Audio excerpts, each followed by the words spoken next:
Yeah, at work, being bad. So usually on my night shift, I read my Bible because it's usually quiet. So I read my Bible, and then when something stick out to me, I write it down. So one, so I was reading Luke 6:44.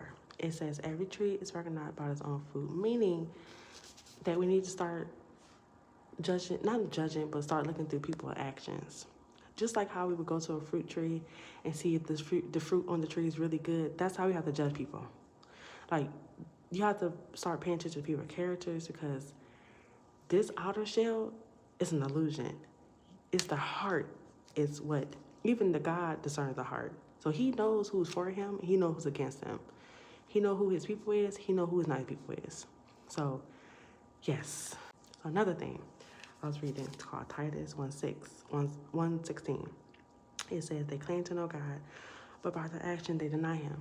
So you can't say, oh, listen to gospel music or go to church. You can't do all these things and then in your heart you are still operating in wickedness.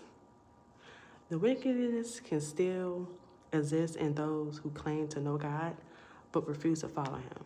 So if you know the word and you read the Bible, especially you know when God said love is this, love is kind, love is this, God operates in love. When you operate in the opposite of that, that's not him. So, yeah. And also, he reveals, God looks at the heart and also your actions. He knows who's for him and he knows who's not for him. He knows.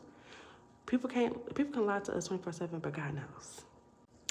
Another thing, when you're feeling confused, in 1 Corinthians 14:33, it says God is not a God of confusion, but peace.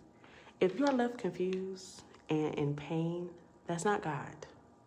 Like, God does not do that. He's not evil or cruel like that. You know, he wants everybody to be experience what we supposed to experience.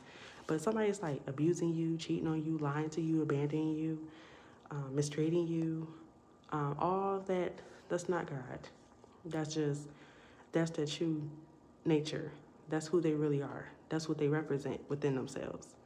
So you have to be like God. You have to operate in the way that he will operate and start looking at people's heart postures. It will tell you who they are. This right here, this whole outer shell is such an illusion.